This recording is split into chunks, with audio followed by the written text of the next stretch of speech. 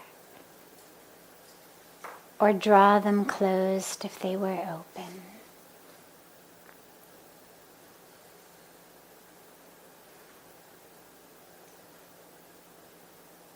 Feel the awareness draw inward.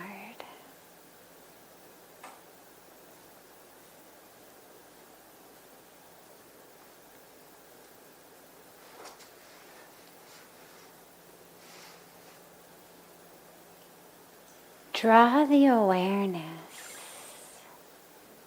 into the breath. Just feel the awareness merge into the breath.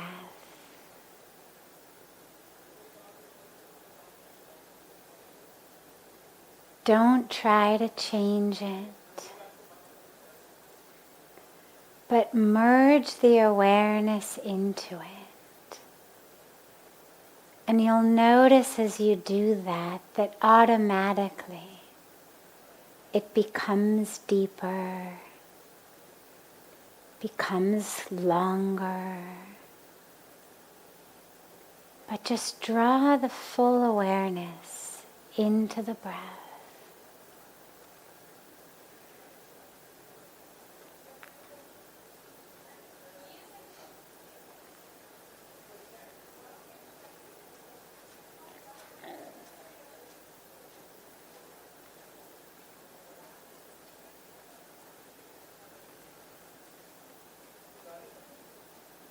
Become aware of the breath as it flows through the entire being.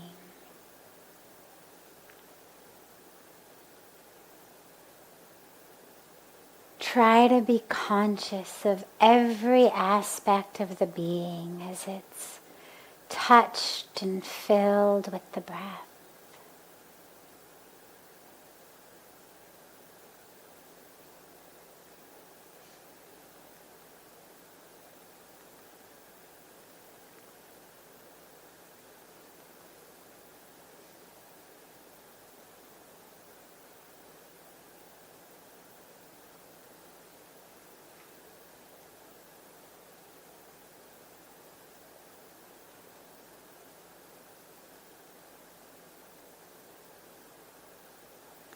Maintaining the awareness of the breath as it flows through the being. Draw most of your focus to the breath as low in your abdomen as you can, about 2 inches below the belly button, to a place called the Swadhisthana chakra. It's about 2 inches below the navel, about 2 inches above the groin. Draw most of the focus there and feel the inhalations be taken from there. And at the end of each exhalation, allow yourself to sink back there.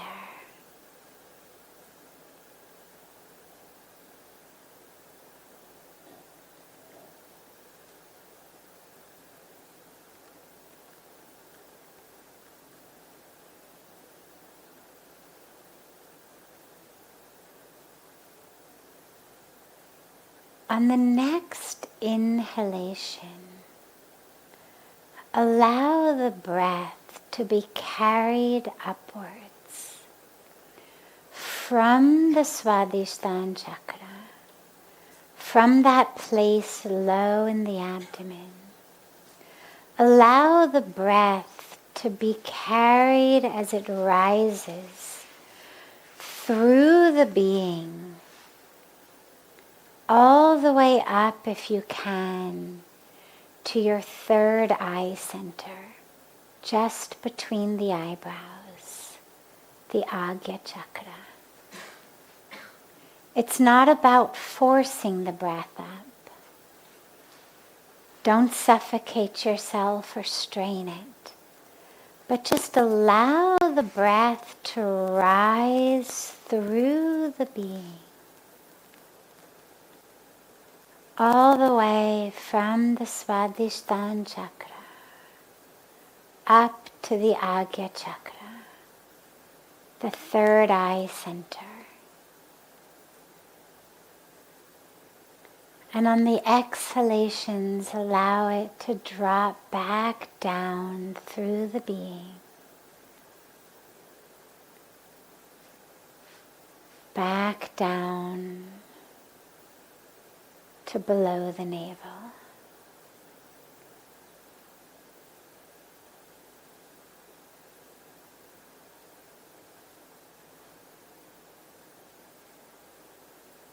Allow that breath to rise higher and higher on each inhalation.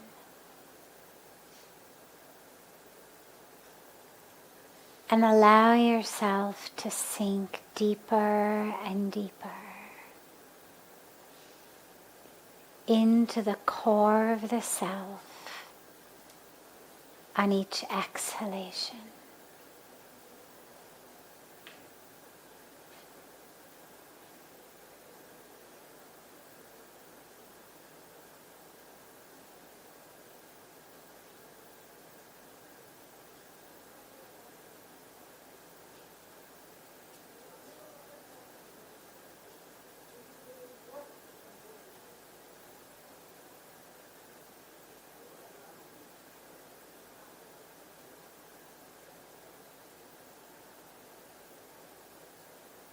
If the mind wanders, don't worry. Don't fight it. Just bring it back gently to the breath.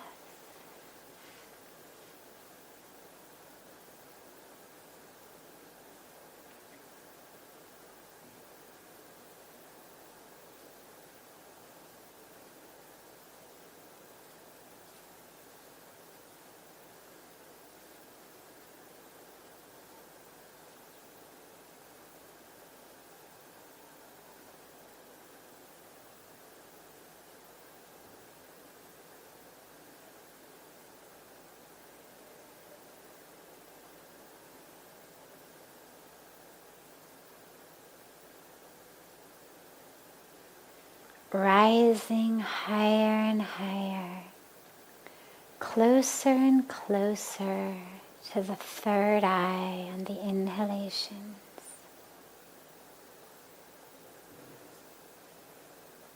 And sinking deeper and deeper into the core of the self on your exhalations.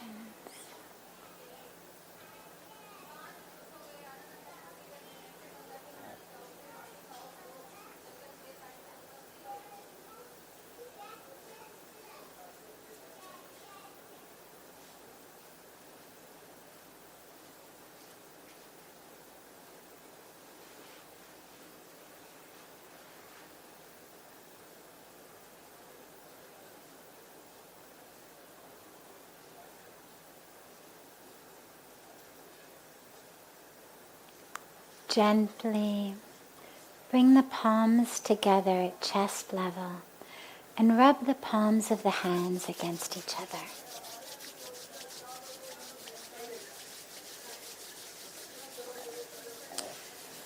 Press the palms of your hands into your closed eyes.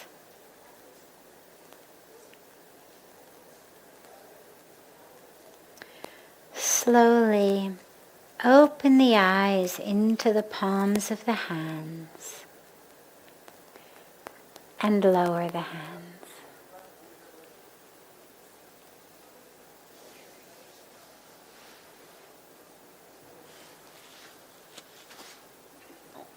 Welcome to satsang.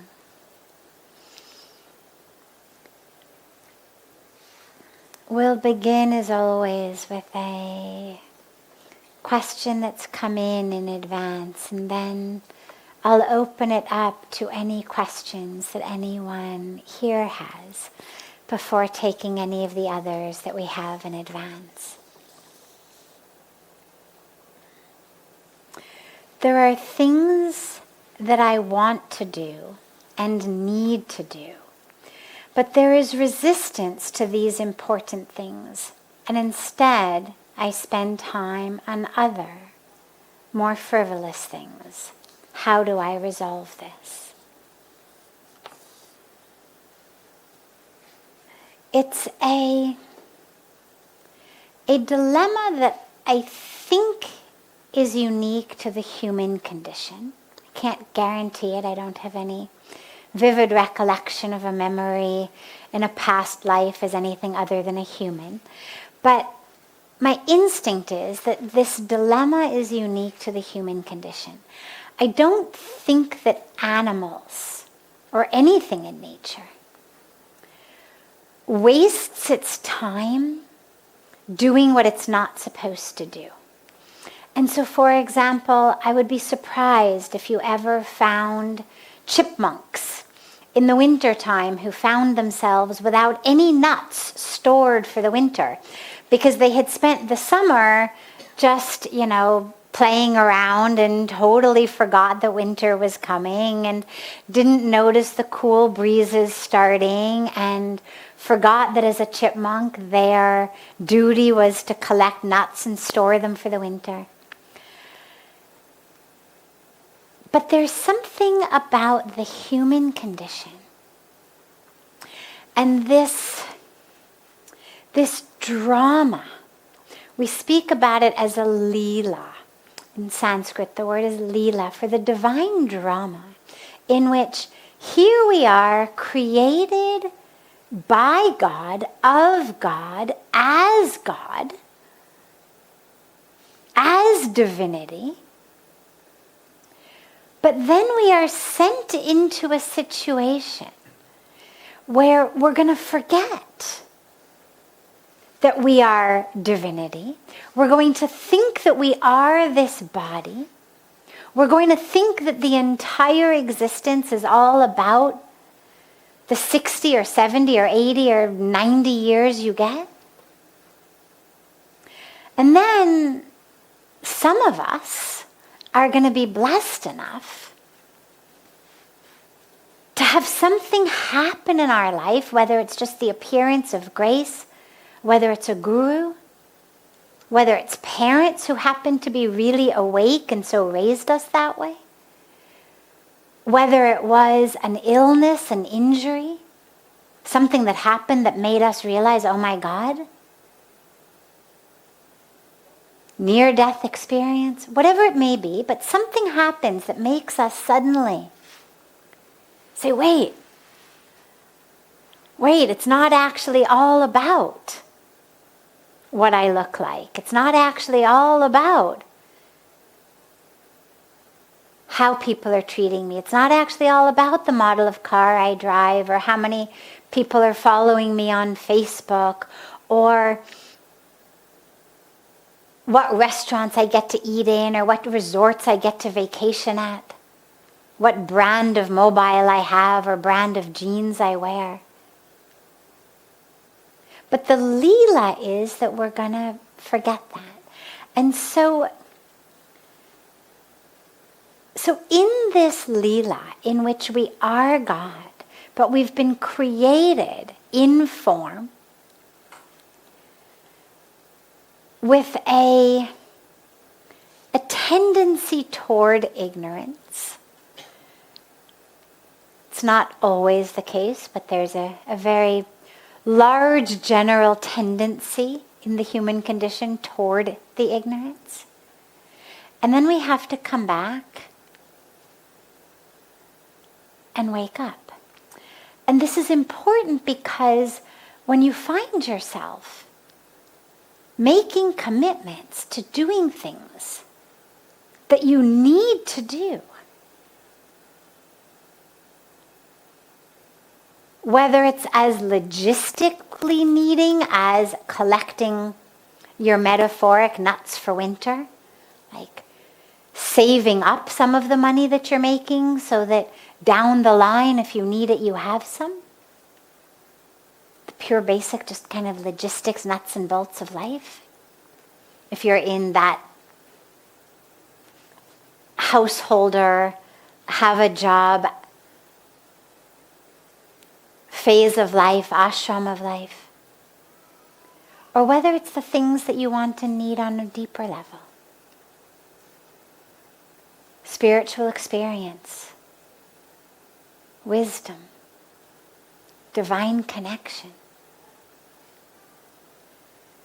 But there's something in us other than absolute physical, medical fatigue that requires us to sleep. There's something else in us that makes us hit that snooze button when the alarm goes off to meditate. There's something within us that makes us able to get up in time to catch an early morning flight, but unable to get up to meditate.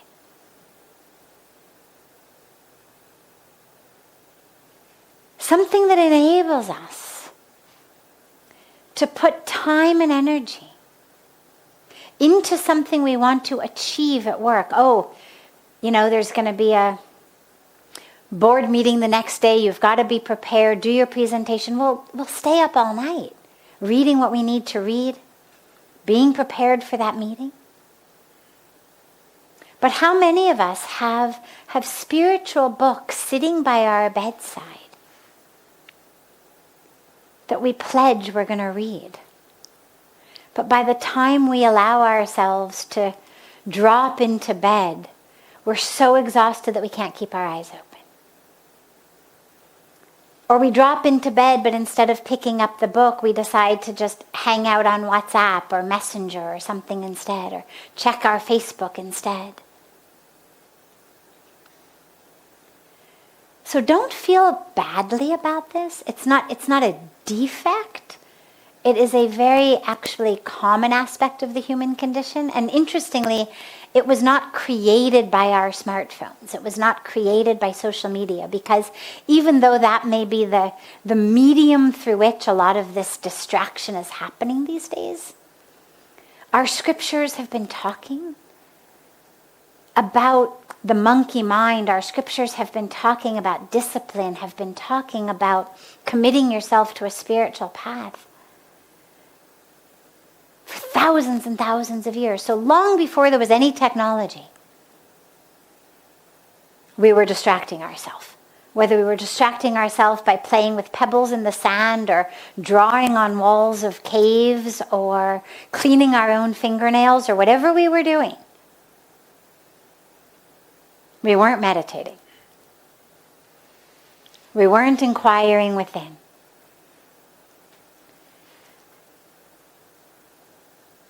And so it's important to know that so that we don't feel badly, but it's also important to know that so that we don't simply decide, well, when it's right, it will happen. A lot of us have this aspect of life of, okay, well, when God wants me to start doing these things, when I become free, when I have more time, then I will engage in spiritual pursuits. As though somehow the universe is just going to, part the Red Sea so that you can have time to meditate. It's not going to. We've got to make choices that say, this is important. This is important because actually, this is the point. This is what I'm here for. To wake up, to know who I am, to use my life in service. I can't tell you how many people, I've been here now 23 years, and how many people I've heard say to Puja Swamiji, people from all over the world say to Puja Swamiji, oh my God, I wish I could come back to Rishikesh and be there and do seva there. All I want to do is do seva. Okay, so when the kids go off to college, then I'm going to come and do seva. And then it's like, oh, well, we'll have to get them married. Okay, so when the kids are married, then I'm going to come and do seva. then, oh, well, this happened. Okay, have to take care of this, have to take care of that.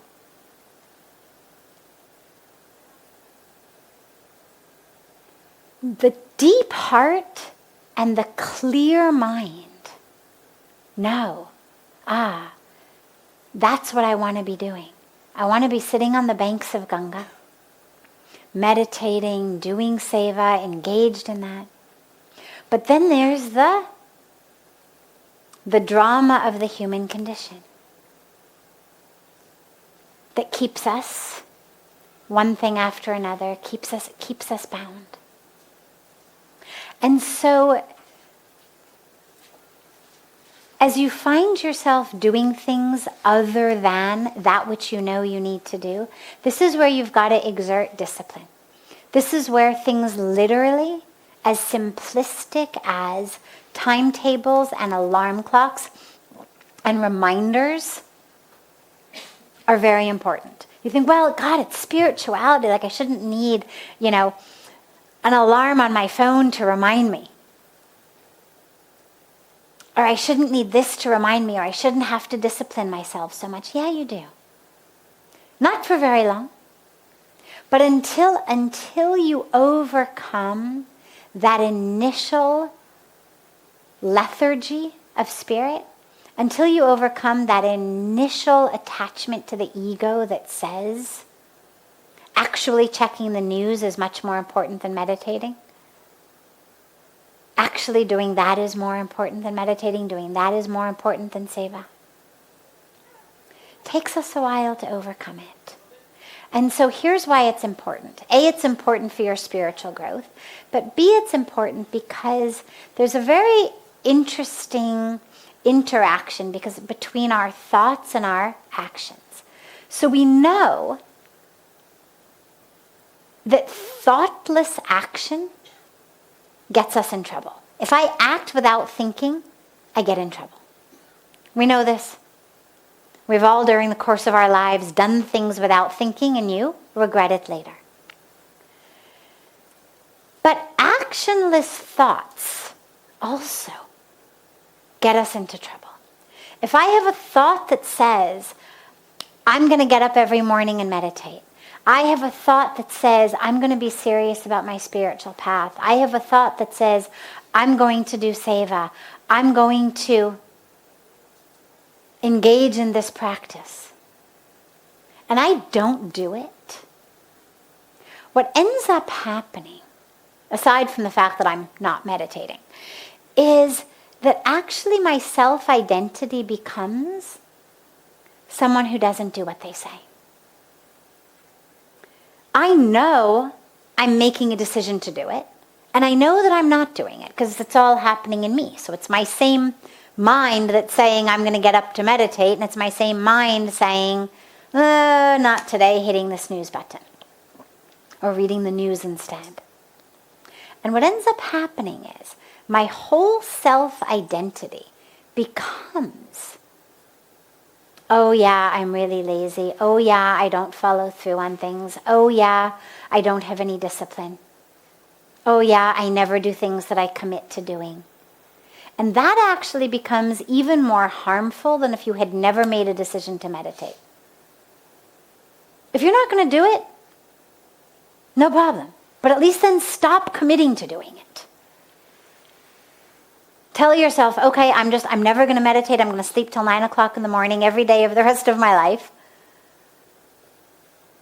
You're actually better off doing that than making a commitment that you're going to get up to meditate and hitting that snooze button every day.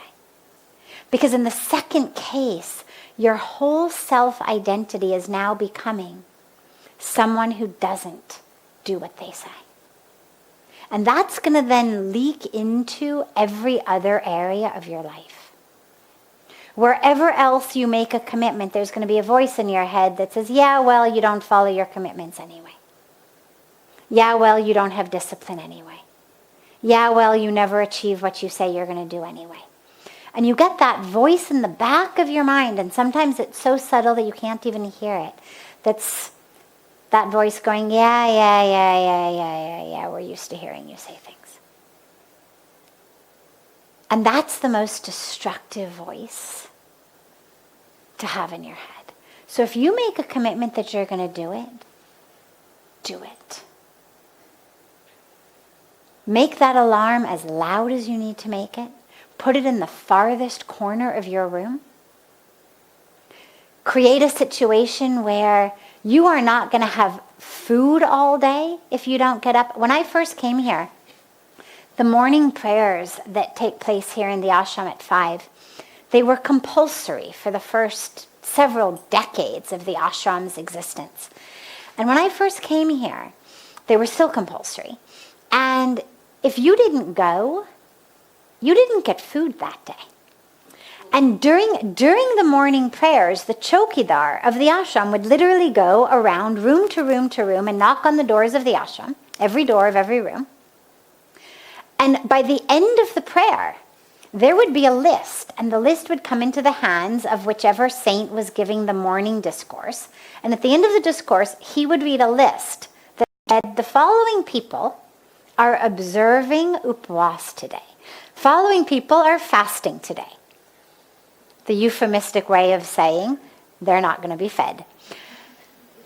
To the point where there's a great story in ashram history of the former president of India came to the ashram, stayed overnight, didn't know he was supposed to get up for morning prayers, didn't go, but the president of the ashram, not Puja Swamiji, but this is going back to the 1950s or 60s, the president of the ashram, A, felt so badly, obviously we can't not give the president of India food, but B, the rule was so strict that he observed fast on behalf of the president of India. So he fasted for him that day. So that's how strict the rules were, that even your president of India, all right, the only way you get off is somebody fasts on your behalf. And I share this because that sort of discipline, you think, well, God, people who have come all the way to stay in an ashram, clearly they've got the discipline, the commitment, they're going to get up. Well, even here, they had to make people not get food. So create whatever situation you need to create for yourself to make yourself do what you know you need to do every day.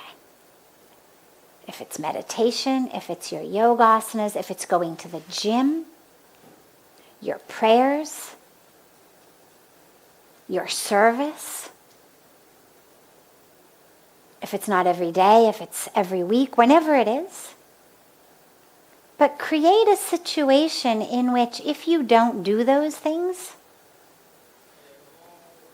there's some disciplinary action. And it won't take, you won't have to do that forever. You know, it's like with kids. Every parent knows for the first few years of life, kids don't brush their teeth until you remind them. And then you remind them again. And then you make them get out of bed and go do it, because even though they told you they brushed their teeth, you can smell that they didn't. And you pull back the covers and you say, now go brush your teeth.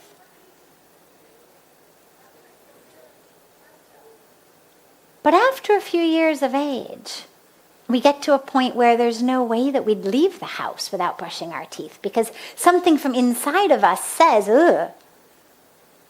I'm like, imagine walking out of your house without brushing your teeth, right? Everybody's face kind of goes like this. So after a while, you get into a situation where walking out of the house without doing your practice, whatever aspect of meditation, or japa, pranayama, that it includes, prayer, that it includes, whatever your practice is, something doesn't feel quite right inside you. But you've got to use the discipline in the beginning, the same way that parents have to use it to get kids to brush their teeth. And don't feel badly about it. Just understand you're human. You're here with the human condition. So exert some human discipline and get yourself to do it. The ends absolutely justify the means.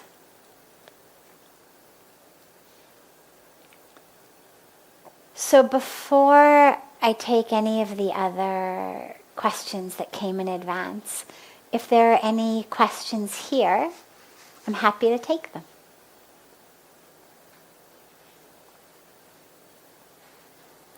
Yeah.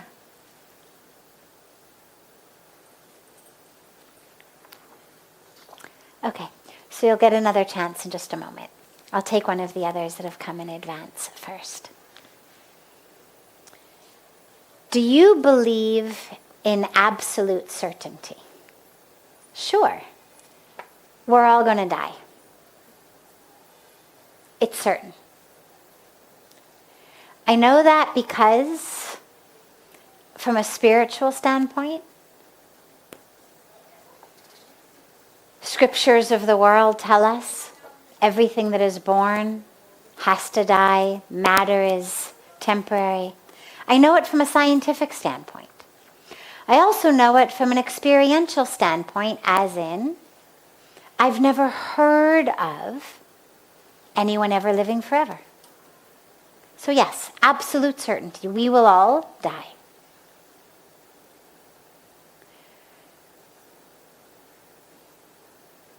I also know for absolute certainty the existence of God. And I know that because I've experienced it.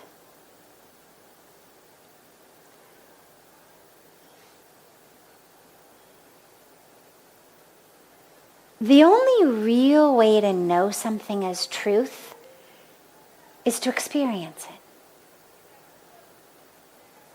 But until we have the experience, so I don't have any recollection of experiencing having died, but until we have an experience, in order to know something, we turn to those we trust. Whether it's a scripture, whether it's a person, whether it's a science, whatever it may be. There's probably at least half a dozen things, 5, 6, 7 things I could come up with that I know with absolute certainty. Not many. And the reason for that is that other than the fact that we're all going to die, there's nothing about the human condition that I think is absolutely fixed. Because I believe very, very deeply in the power of grace. And whether it's the power of grace to cure terminal illnesses, and I've seen lots of cases of people and heard of lots of cases of people who were diagnosed with terminal illnesses who didn't die. I've seen lots of cases of people who were young and healthy and dropped dead suddenly. So there's certainly no certainty there. There's also no certainty in terms of the fickle workings of the mind.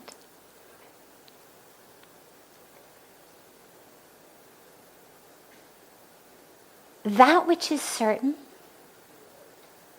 is that this body will die, and that the soul within it, the truth of it, won't. And that I know personally, not because I have any specific memory of that, but because of the experience of knowing that the soul is God. And yes, of course, because of faith in scriptures like the Bhagavad Gita that tell us that. But also from an experience of a connection.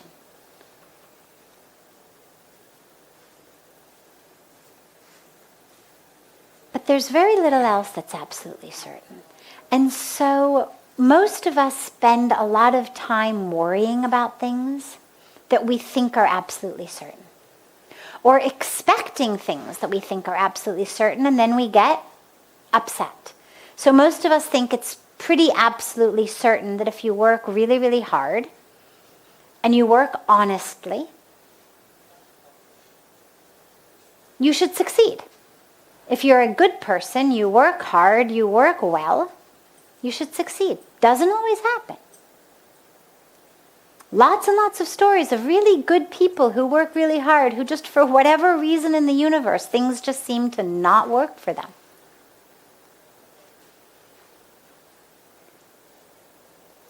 The opposite is true. You think, well, God, if you're a bad person, if you're a liar and a cheater, things shouldn't work out for you. We see them do all the time. We think if you love someone and you give them your love with loyalty, with caring, with devotion, that they should love you back. That they shouldn't harm you. That they should also be loyal back. See, lots of cases that doesn't happen. We think, if I really want something and you say you love me, you should do it. You should do what I want. Doesn't happen.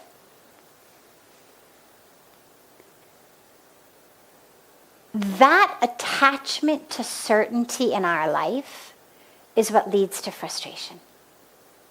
That attachment to absolutely knowing, if I do this, will that happen? We have no way of knowing. You think if I plant an apple seed, I'm going to get an apple tree. Maybe.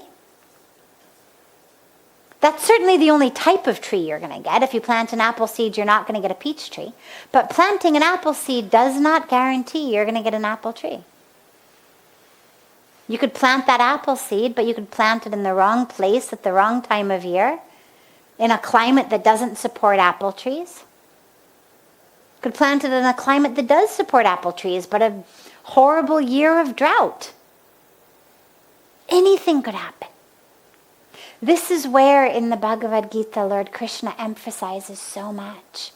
Do not be attached to the fruits of your labor. Nothing is certain. You cannot be absolutely certain that that apple seed is going to give you an apple tree. So let it go. Plant it. That's your duty. That's your dharma, if that's what your dharma is, your duty is. Do it. Do it to the best of your ability. Do it well. Do it sincerely. And then leave it in my hands, because the only thing that is certain is that nothing is certain. So why kill yourself? Why be stressed?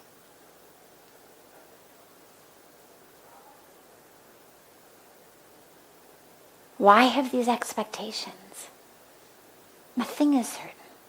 Do your best. And then leave the rest in my hands. And it's not an easy thing to live by. If you really allow yourself to drop deeply in to that place inside of not knowing.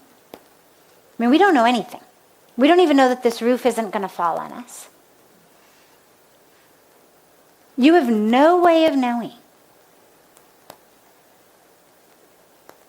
that your heart is going to even beat in the next minute. We have no way of knowing anything.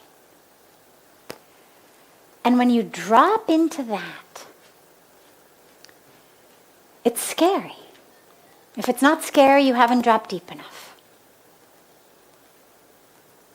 But if you can sit there for a moment, if you can sit in the place of fear, of, oh my God, then what? I mean, if I literally can't know anything, if you can sit there for a moment, what you find is you actually drop into a place that's deeper than fear, which is a place of knowing. Because it's that place of touching that which is certain, which is the soul, which is divinity, which is truth, which is love, which is that no beginning, no end core of who we are.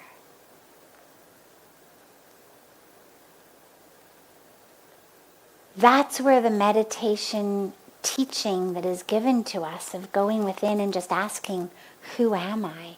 Who am I? Who am I is given. Because, yeah, you get to a place where it's really scary. Oh my God. I'm not this, I'm not that, not this, not that, not that. There is nothing left. And for a moment, there's that, and if you can just stay with that, you shift from an experience of I'm nothing and the fear of that to an experience of I'm everything. You shift from a place of void to a place of expansiveness. The place is the same, but your way of seeing it shifts.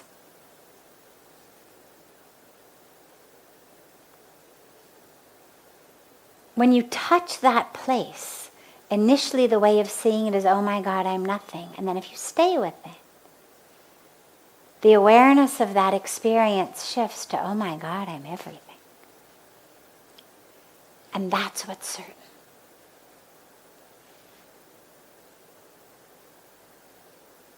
And that's where all of the scriptures say, drop into that place. Don't worry. Don't worry about what's fruiting and flowering of the seeds that you're planting here. You are not responsible for the fruiting and the flowering of them. You are responsible for planting them well. You are responsible for watering them well. You are responsible for taking care of them sincerely.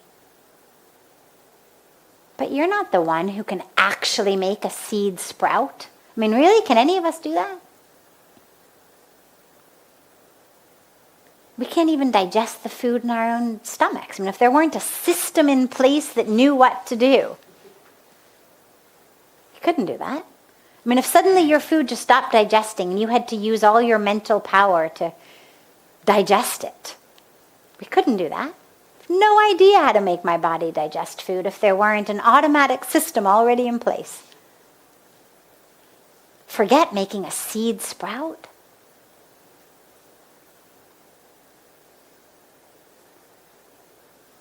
That's where Lord Krishna says, don't worry, I got all that under control. That's not your job. You plant the seeds. You do your duty. You fulfill your dharma. Leave the rest to me. That's certain.